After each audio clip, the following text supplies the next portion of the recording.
Hello, glad to meet you again on my channel. Kali ini saya akan membahas dari mana kita belajar bahasa Inggris untuk pemula. Begitu banyak jalan ke Roma.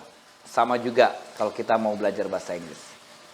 Menurut pengalaman saya, yang selama ini saya ajarkan kepada anak-anak dan orang dewasa, itu biasanya yang pertama, saya mulai dari memberikan sebuah teks yang sangat sederhana, simple, tentunya bahasa Inggris. Kedua, saya ajarkan dulu bagaimana pengucapannya. Karena bahasa Inggris pengucapannya agak berbeda dengan bahasa Indonesia ya, dan agak sulit. Kita ajarkan dulu. Saya ajarkan dulu itu. Ya.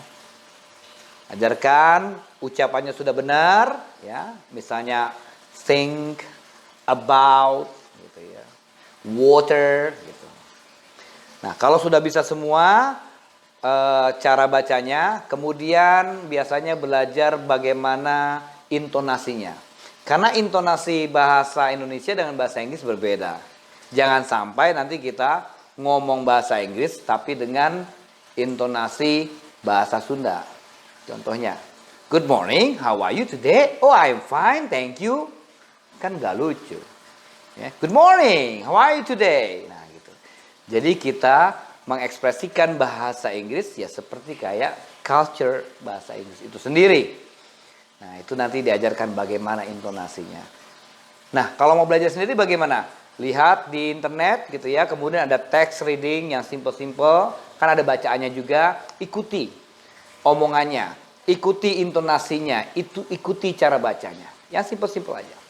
Nah, kalau sudah menguasai cara bacanya, sudah menguasai intonasinya, nah kemudian kita mulai buka dulu buku kosakatanya itu, ya. Yang simple-simple aja kosakatanya. Ya, misalnya water apa, misalnya lagi tadi about apa, gitu. Ya, dalam simple paragraf ya. Nah, udah tahu, kita pahami dulu ini maknanya apa ya dalam paragraf ini. Nggak perlu harus tahu semua kata-katanya, yang penting tahu dari paragraf tersebut.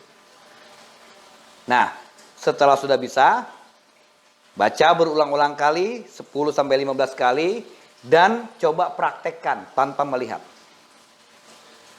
Sudah pasti, insya Allah akan berhasil. Setiap kali udah selesai satu simple paragraf, nanti coba lagi simple paragraf yang lain. Itu lama-kelamaan, secara tidak langsung, ya kita tidak perlu menghafal kosakata, kita sudah paham duluan. Karena kenapa? Kita sudah tahu dari paragraf yang kita baca itu. Ya, karena nggak mungkin kita menghafal kosakata, misalnya black hitam, desk meja, gitu ya. Kita hafal sekarang pasti besok lupa. Dibandingkan kalau kita ya melihat kosakata dalam sebuah kalimat atau paragraf. Itu lebih mengena dan akhirnya tidak akan lupa dari ingatan kita. Nah, bagaimana prakteknya? Kita baca paragraf yang simple, kemudian kita pelajari kosakatanya, kita pelajari intonasinya, kita pelajari cara bacanya. Ya. Kemudian bagaimana kita akhirnya bisa ngomong. Ya, seperti dalam video yang saya kasihkan nih sekarang nih. Nah, ini kayak gini. Ini saya ajarkan seperti ini. You breathe through your nose and mouth. Your nose and mouth take air into your body. You breathe about 15 times. Bagaimana itu? Teknik-tekniknya? Nantikan saya nanti di dalam video berikutnya. See you.